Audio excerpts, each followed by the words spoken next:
Good afternoon, and thank you for being here. I'm Al Jones, the Chief of Police for the City of Arlington. Today, I'm excited to announce that the partnership we launched with University of Texas at Arlington earlier this year led to an arrest in a 34-year-old cold case.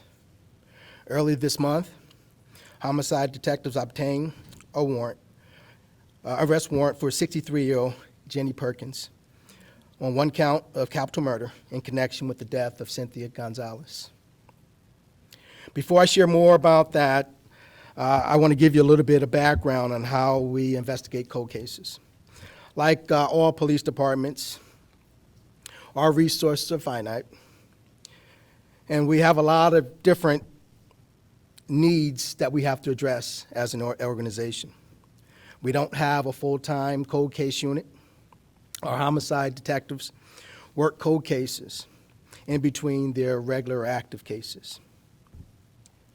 But one thing for certain, what never changes our determination to solve them, to deliver the victims and their family justice. On September 17, 1991, 25-year-old Cynthia Gonzales was reported missing by her ex-husband. She was last seen that night leaving for work, and she was never seen alive again. A few hours after she's been reported missing, officers found an abandoned vehicle in the neighborhood of 900 block of Cedar Springs Terrace.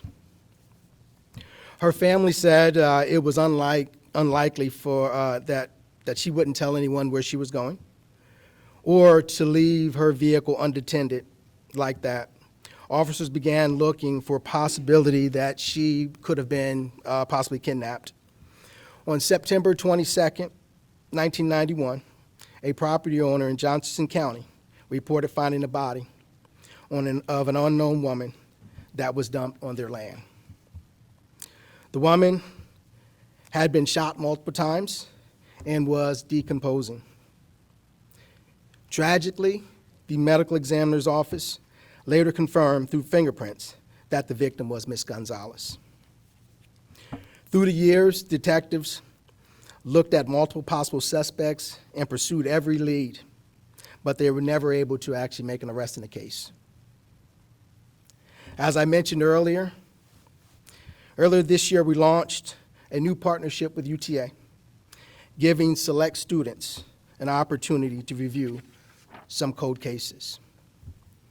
One advantage of the program, the students can devote significant time and energy into these cases. The students were given Cynthia Gonzales' case this semester. Now I'll have Professor Edding come up and make some comments.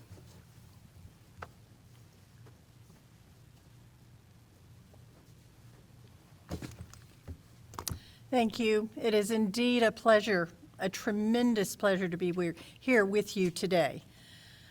I started a career in law enforcement-based activities back in 1975.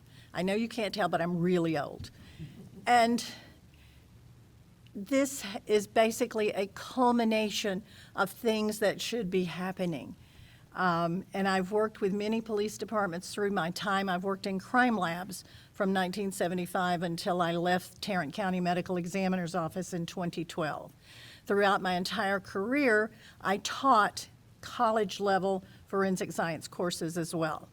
And so I've been teaching at UTA since probably the early 90s, and recently they're always asking me if there's any new courses I might like to develop. And this was one that came to the front. We started talking about this potential, and I could not believe that it was actually going to happen. But this fall, we chose 19 amazing students, and we do have some of those students here today, and I would like to introduce them. If y'all could come up and just quickly give your name and tell us what major you're in. Yeah. And of course, Preston, we're going to start with you always. So if you'll just do that for us. Preston Schroeder. I'm a criminal justice major with a forensics minor. My name is JC Concannon. I'm a biology major with a forensic science minor. I'm Jenna Lewis. I am a criminal justice and biology major with a forensics minor. I'm Samantha Underwood with a psychology major and a forensics minor. I'm Natalia Montoya. I'm a criminology major with a minor in forensics. I'm Melissa Ramirez. I'm a criminal justice major with a forensics minor. I'm Karina Reyes. I'm a criminal justice major with a forensics minor. I'm Sarah Chikatele. I'm a chemistry major with a forensics minor. Thank y'all so much. And I do thank them so much for what they've done. They have made this class. This is about half the class. We have 15. This is 8, so there are another 7 that couldn't be with us today. These are some of our outstanding students at the university who make these classes that I teach so enjoyable for me and in this particular case, productive. To have a class that is productive is amazing.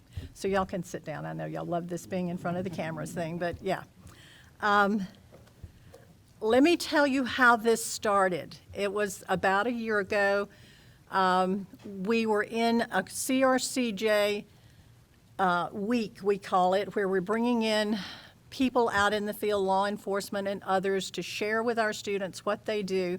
We're trying to give these college students new insights into careers that they can have, how they can make themselves marketable for those careers, and we try to give them all the information they need to prepare them for moving forward.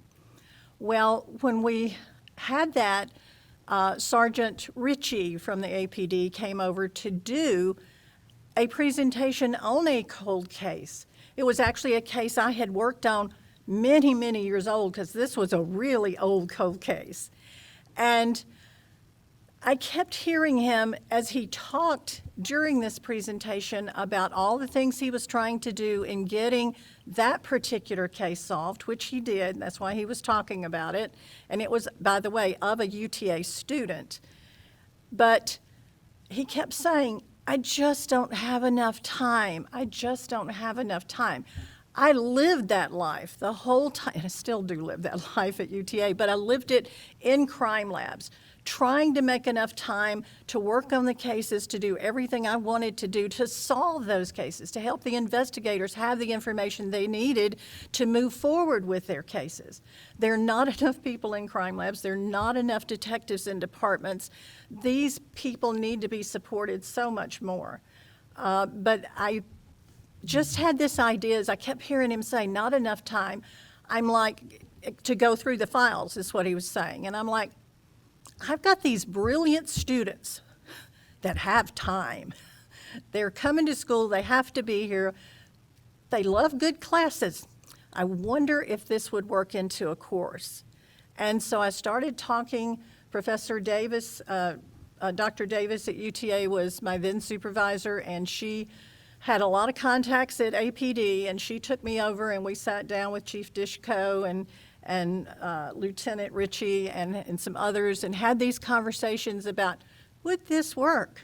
And they were so supportive. They were so for this idea. And so working with the university officials and bringing everyone together, that all happened. And here we are in 2025 fall with our first case, 15 students in this class. APD came in and brought them just these little flash drives that turned out to be massive amounts of paperwork that these students have diligently gone through class period by class period. And by class period, our classes are normally 90 minutes. Every time I would come in, I would have office hours before this course, the students would already be there, okay? The students were there hours afterwards. I stayed with them afterwards. I came in early many times to be with them and try to guide them in any ways that I could.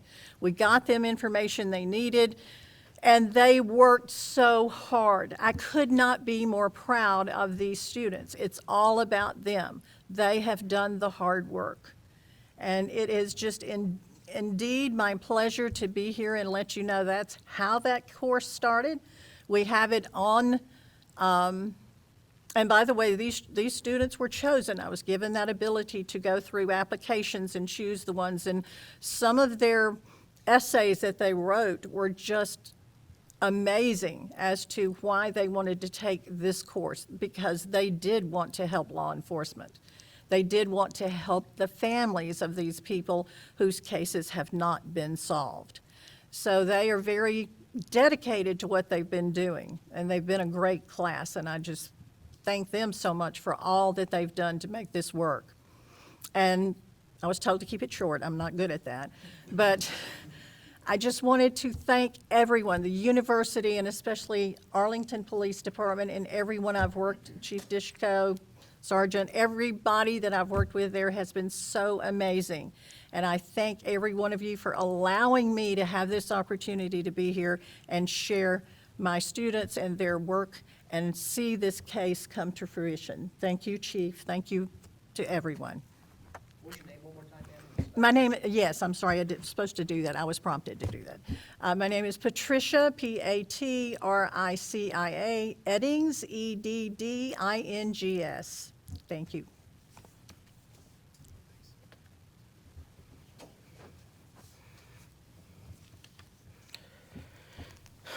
As you just heard from Professor Eddings' discussion, the students were very proactive in communicating with our detectives. In this case, they asked several questions about a woman named Janie Perkins.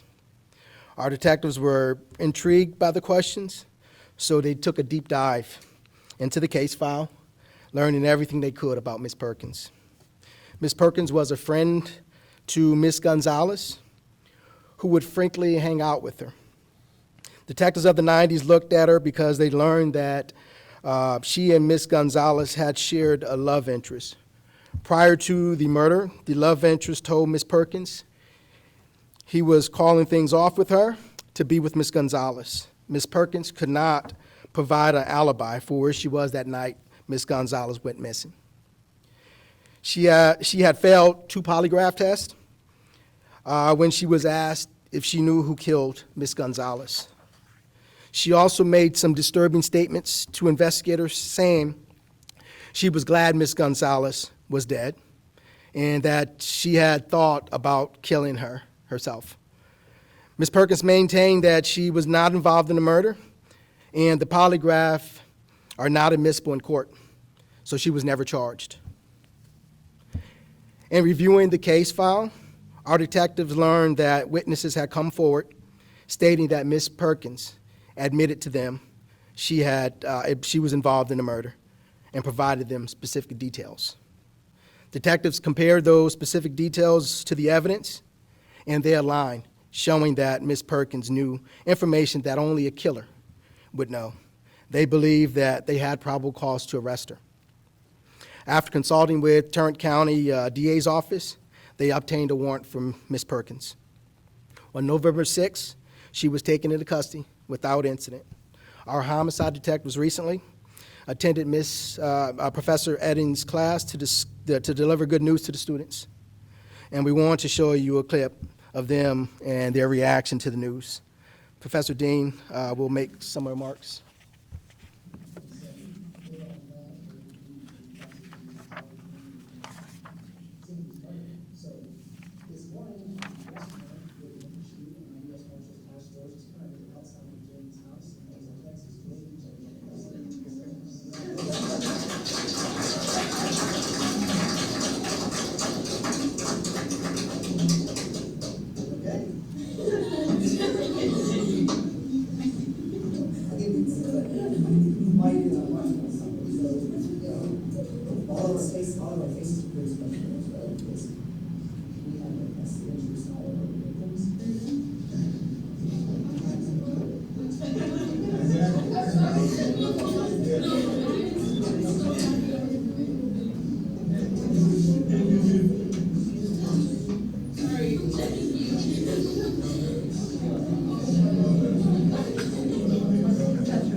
Good afternoon.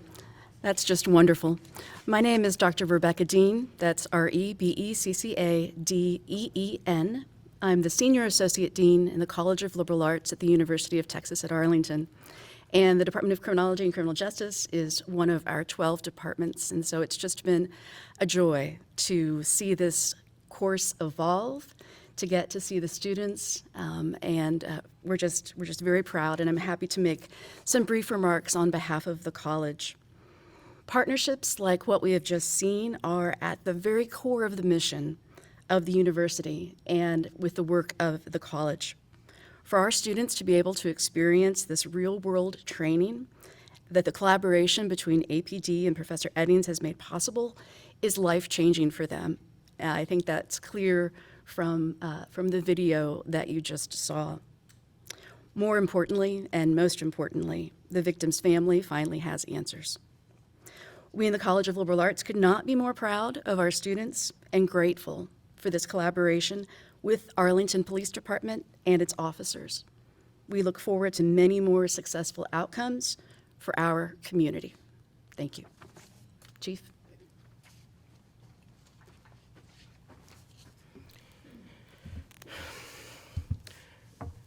We were excited to let the students know about the role that they played in this case.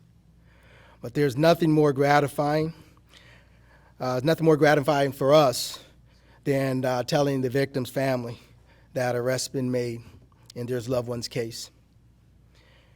They are the driving force and motivation that keeps us going to solve these crimes. Now I would like to bring up Jessica Roberts, who is Ms. Gonzales' daughter, to make a few remarks.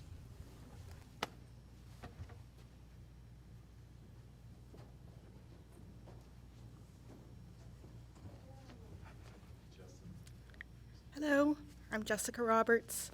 That's JESSICAROBERTS, and I am Cynthia's daughter. I am so grateful for this program, and I am so proud of these students at UTA, and I'm so thankful for what they have done and the time that they've spent and the effort they've put into this case. I only learned about this program a couple of weeks ago, and I was shocked to get the phone call that not only was my mom's case already presented into this program, but it had been solved. I was just beside myself, and I only found that out last Thursday, so it has been a process, and I'm still processing this. This has been a working case for 34 years, and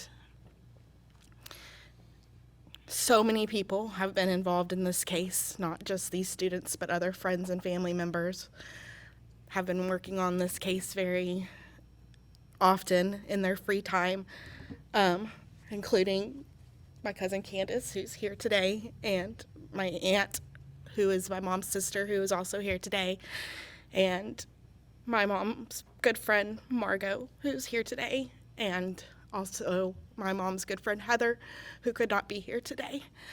But so many people have spent countless hours on this. I would really like to thank Detective Jim Fulford for all of the work that he put into this case. He is not here today. He is deceased. But even after he retired, he continued to work on my mom's case for many, many, many years, and even would come and see me in person to get me in-person updates and theories that he had. So I just would like to thank everybody who's been involved in this, and this is going to give so many families so much hope. Families who have been wanting closure for their family members and loved ones and friends, and I am just so happy that more and more of these programs are becoming available so that we can get more cases solved. Thank you. One question. You mentioned during our interview that you're still processing all of this. What shocked you the most after learning the details of the case? What shocked me the most is, first of all, that it had been solved and an arrest had been made, but who the person was who was responsible for this. I don't know this person personally, but From what I do know, she was apparently a good friend of my mom's, and I just am in a lot of shock that somebody he's so close with somebody else could do something like this to them. If you could say something to her. Okay. Thank you.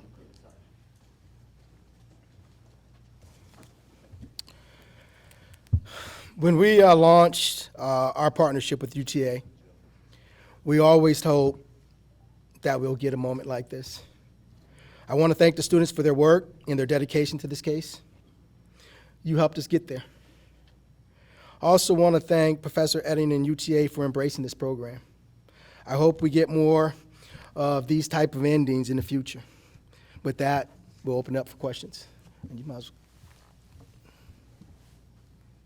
well. Chief, so much burden gets put on police for everything, mental health issues, call the cops, this, call the cops, that. And, you know, you need the help of the community, and to have, I mean, I know this is just one case, but to have someone go above and beyond like this, how does that make you feel? So partnerships are very important to our Arlington Police Department. And, you know, the partnership that we have with UTA has been great.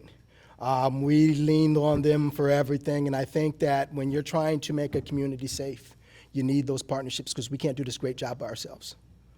Chief, any idea how many cases are they working on, or how many cases you present to the students? We presented them 3 cases. So they already solved one. I hope they get the other 2 gone too. Can you take us back to the moment you learned that this case was solved? Was it a phone call, email? Just take us back to that very second when you found out. So, you know, it was my assistant chief who, you know, came in and said, hey, chief, the students actually helped out. They solved this case for us, so they helped us out. And I think that's important. You know, I think the relationship that we have and putting the trust into these young men and women, that's going to be future leaders of our future leaders.